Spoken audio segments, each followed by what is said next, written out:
Assalamualaikum warahmatullahi wabarakatuh. Perkenalkan, saya Radatul Zakia dengan NPM 22082616, Blok Kardiologi.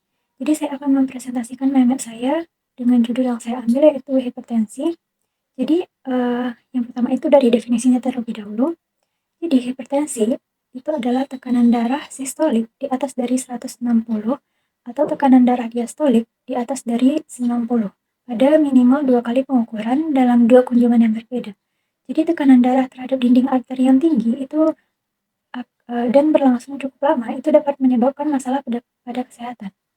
Lalu etiologi dari hipertensi. Jadi berdasarkan penyebabnya, hipertensi itu dibagi menjadi dua. Yang pertama itu ada hipertensi primer atau hipertensi esensial, itu kurang lebih 90-95% pada keadaan tidak ada penyebab hipertensi yang dapat dimodifikasi. Hipertensi primer itu biasanya terjadi perlahan selama bertahun-tahun dan dikaitkan dengan peningkatan konsumsi garam, obesitas, dan juga riwayat keluarga. Jadi selanjutnya itu yang kedua itu ada hipertensi sekunder, itu kurang lebih 5-10%. Tekanan darah tinggi yang disebabkan oleh adanya penyebab lain yang mendasari. Contohnya itu ada stenosis arteriorenalis, penyakit ginjal kronis, hipo atau hipertiroid, terus ada penggunaan obat-obat tertentu juga. Contohnya itu ada pil KB, kortikosteroid, sistemik, alkohol, kafein, kokain, amfetamin. Juga bisa disebabkan karena sindrom Cushing juga. Selanjutnya itu ada klasifikasi hipertensi berdasarkan derajat keparahannya. Yang pertama itu optimal, sistoliknya kurang 120 dan diastoliknya kurang 80. Lalu normal, sistoliknya 120 sampai 129 dan diastoliknya 108 dan diastoliknya 80 sampai 89. Lalu ada normal tinggi, sistoliknya 130 sampai 139 dan diastoliknya 84 sampai 89. Lalu ada hipertensi derajat 1, sistoliknya 140 sampai 199 dan diastoliknya 90 sampai 99. Lalu ada hipertensi derajat 2, sistoliknya 160 sampai 179 dan diastoliknya 100 sampai 109. Lalu ada hipertensi derajat 3, sistoliknya di atas dari 180 dan diastoliknya di atas dari 110. Lalu ada hipertensi sistolik terisolasi, sistoliknya di atas 140, diastoliknya kurang 90. Lalu ada faktor resiko dari hipertensi, itu ada dua, yang dapat dimodifikasi dan juga tidak dapat dimodifikasi. Jadi yang pertama itu yang dapat dimodifikasi itu ada obesitas, kurang aktivitas, merokok, diet tinggi garam, penggunaan alkohol yang berlebihan, stres, gula darah. Terus masuk ke faktor risiko yang kedua yang tidak dapat dimodifikasi itu ada umur, riwayat keluarga, dan juga ras. Selanjutnya itu patofisiologi hipertensi, ada beberapa faktor pemicu terjadinya hipertensi. Yang pertama misalnya umur, jenis kelamin, gaya hidup, obesitas. Lalu untuk umur semakin bertambahnya usia maka semakin tinggi tekanan darah. Hal ini karena kurangnya penurunan elastisitas pembuluh darah dan juga usia 40-50 ataupun lebih itu biasanya sangat berisiko mengalami arteriosklerosis. Yang mana semua ini pasti menyebabkan terjadinya peningkatan pada tekanan darah atau yang biasa disebut dengan hipertensi. Jadi peningkatan tekanan darah yang berlangsung lama akan menyebabkan kerusakan vaskular pembuluh darah yang mana akan mengakibatkan perubahan struktural pembuluh darah sehingga dapat memicu terjadinya penyumbatan pembuluh darah. Lalu ketika ada sumbatan pembuluh darah, maka akan terjadi vasokonstriksi atau penyempitan pada pembuluh darah yang dimana jalur aliran darah menjadi lebih sempit dan akan mengganggu sirkulasi darah. Jika gangguan sirkulasi darah ini terjadi, maka organ-organ tertentu akan menjadi target yang dapat rusak. Misalnya organ otak, ginjal, pembuluh darah jantung, ataupun retina pada bagian mata. Jika terjadi sumbatan pada pembuluh darah otak, maka akan menyebabkan resistensi dari pembuluh darah otak ini meningkat atau hambatan aliran darah pembuluh ke otak meningkat sehingga terjadinya peningkatan vaskular cerebral yang akan menstimulasi rasa nyeri akut. Dan jika ada sumbatan di pembuluh darah otak, itu otomatis suplai oksigen atau O2 itu akan menurun pada otak dan akan menyebabkan terjadinya sinkop dan penurunan kesadaran. Maka perfusi perifernya menjadi tidak efektif. Jadi hipertensi itu pada dasarnya juga bisa menyebabkan pembuluh darah pada ginjal itu menjadi mengkerut atau menyempit. Nama lainnya disebut vasokonstriksi sehingga aliran nutrisi ke ginjal itu menjadi terganggu dan mengakibatkan kerusakan sel-sel ginjal. Sehingga blood flow atau aliran darah pada ginjal itu menurun dan akan menstimulasi respon RNA atau yang biasa kita sebut dengan renin-angiotensin aldosteron, yang mana RNA ini kan dia enzim yang dihasilkan oleh sel-sel yang ada pada ginjal yang membantu untuk mengontrol tekanan darah. Jadi angiotensin aldosteron ini dia akan bekerja sama untuk menahan garam dan cairan. Jadi apabila proses ini tidak berjalan dengan baik, maka akan terjadi retensi natrium atau hipertensi NA yang akan menyebabkan terjadinya edem. Pada umumnya ini biasanya terjadi pada tungkai kaki, lalu menyebabkan terjadinya hipervolemia. Lalu untuk pembuluh darah jantung, gangguan sirkulasi darah ini akan menyebabkan gangguan pada pembuluh darah, baik itu sistemik ataupun sistem koroner. Jadi pada gangguan pembuluh darah yang sistemik, maka akan menyebabkan vasokonstriksinya menjadi penyempitan pada pembuluh darah, sehingga terjadinya sumbatan pada pembuluh darah. Lalu pembuluh darah akan menyempit dan yang mana menyebabkan afterload-nya menjadi meningkat. Nah, kalau afterload-nya meningkat, otomatis dapat mengurangi stroke volume atau jumlah darah yang dipompa, sehingga cardiac output atau jumlah volume darah yang mana dipompa dia akan menurun dan menyebabkan terjadinya penurunan jumlah jantung, sehingga risiko tinggi penurunan jumlah jantung dan juga akan menyebabkan fatigue yang menyebabkan intoleransi aktivitas.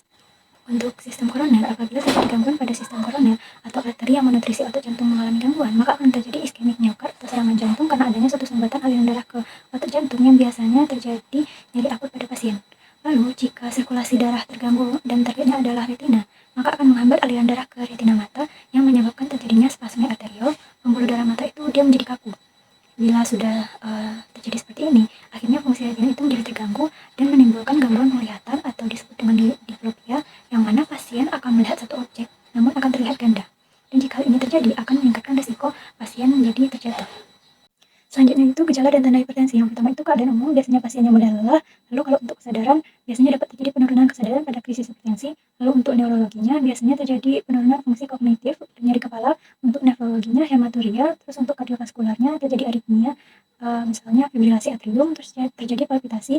Terus untuk respirasinya, itu biasanya sesak nafas, obstruktivisme, sleep apnea. Terus wajahnya biasanya epitaksis. Terus pada mata penurunan visus, pada retinopati hipertensi. Terus pada abdomen biasanya obesitas dengan tingkat perutnya meningkat. Lalu ekstremitas biasanya terdapat edem.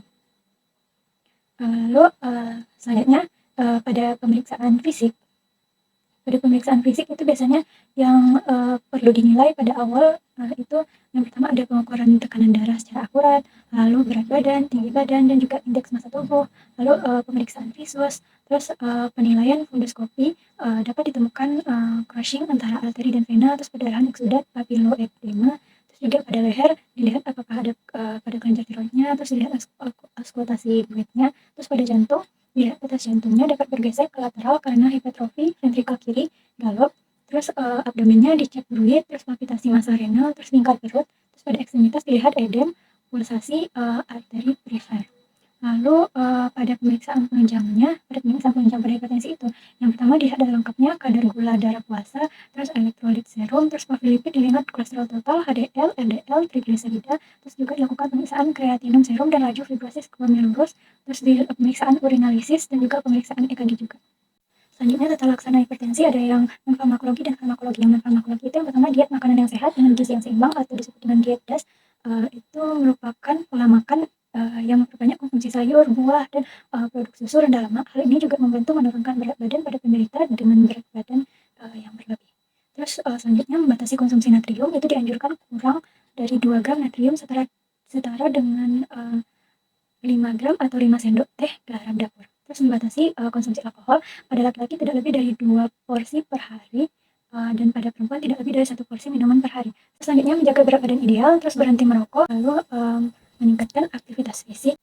Lalu selanjutnya untuk tata laksana farmakologinya, itu pertama dapat dilihat dulu tekanan darahnya di atas 140/90. Lalu di tata laksana pertama itu mulai dari perubahan gaya hidup terlebih dahulu, turunkan berat badan, terus kurangi garam dan juga alkohol, dan juga stop merokok. Lalu untuk terapi medikamentosnya itu, yang pertama itu untuk stage 1 itu tekanan darahnya masih di 140 sampai 159 per 90 sampai 99. Kalau untuk stage 1 ini yang usianya di bawah 60 tahun, dia dikasih obat ACE inhibitor atau ARB, lalu jika perlu ditambahkan CCB dan thiazide. Lalu kalau stage 1 yang usianya di atas 60 tahun, biasanya dikasih obat CCB atau thiazide, jika perlu ditambahkan ACE inhibitor atau ARB.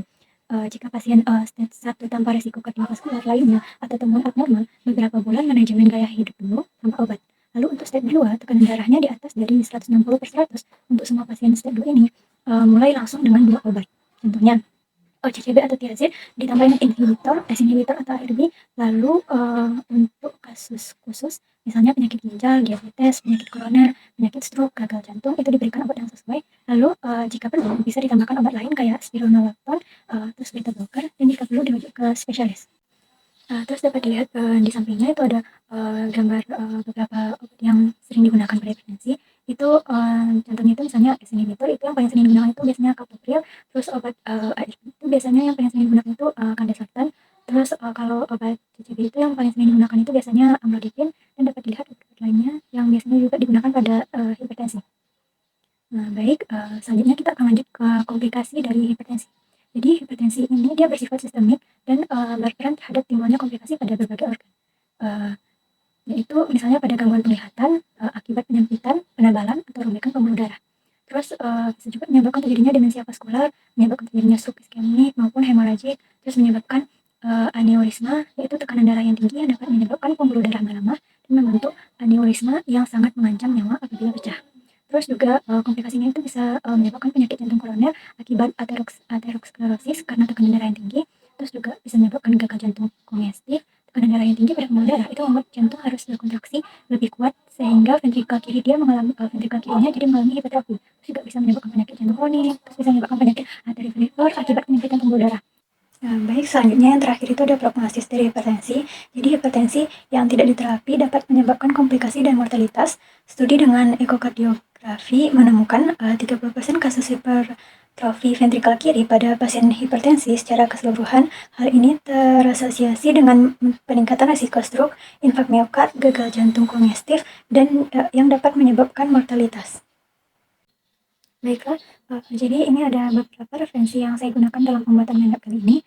Jadi, sekian yang dapat saya presentasikan dari mind map yang sudah saya buat tentang hipertensi kali ini.